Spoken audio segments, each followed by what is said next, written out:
Apologies in advance for my squeaky chair. I'm Jeremy, how you guys doing?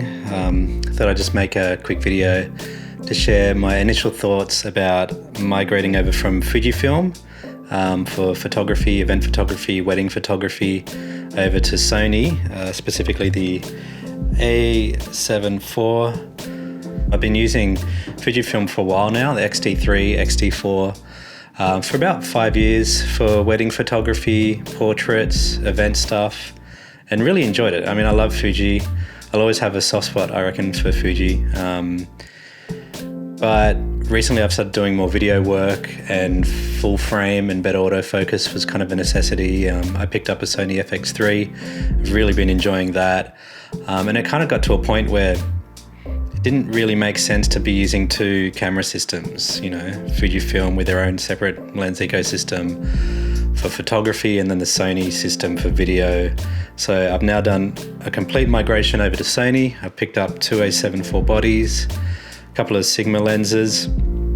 I'm using the Sigma, can you see that? The Sigma 24mm 1.4 Art and the Sigma 85mm 1.4 Art. When I was shooting Fuji for events, weddings and stuff, I was using a 18mm and a 56mm, which equivalent is about 24mm and 85mm full frame. So that's why I've chosen those two lenses. I've always loved the Sigma Art lenses as well. Before Fuji, I was shooting Canon and I had the chance to use a 50mm Art. So it's nice to be back with Sigma.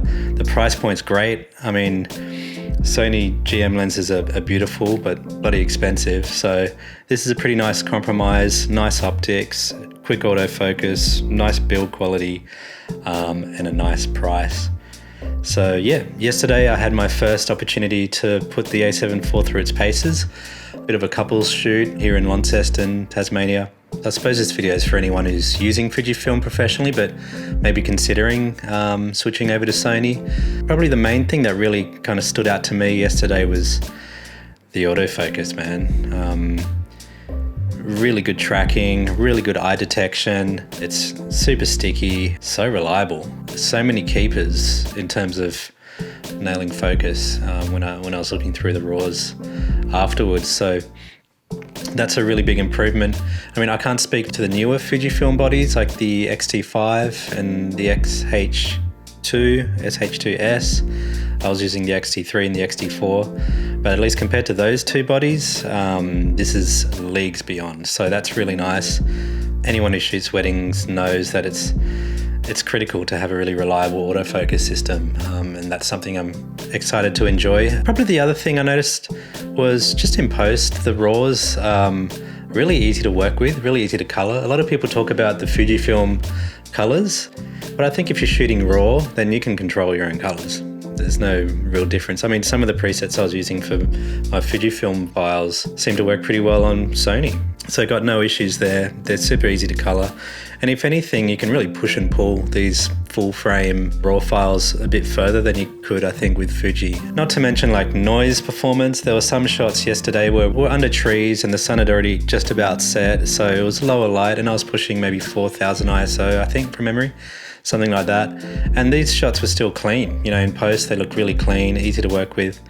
Given in Lightroom, you do have the denoise function now, which is pretty good for Fujifilm users. I was taking advantage for a little while before I did the switch. And other than that, it was just fun, you know. It felt nice and light. Ergonomically, it feels like a similar size camera to the Fujifilms that I'm used to working with. A little bit of a deeper grip, which is kind of nice, I think, for medium or larger hands. I had a lot of fun. There's plenty of good character in these files. The Sigma glass is beautiful. I had Nisi True Color circular polarizers on the front of these. And yeah, overall, I'm just really happy so far. Hopefully you enjoyed having a look at some of these photos. You can see there's probably not too much difference really from the way a Fuji file might turn out after coloring compared to these. So all up, it's a win-win. I'm excited to shoot a full wedding this weekend. This will be my first using this system. So we'll really put it through its paces. But for now, that's all I've got. I'm pretty happy. This is just my initial thoughts. If you have any questions, shoot them down below. Yeah, I look forward to seeing you guys in the next vid. Thanks for watching.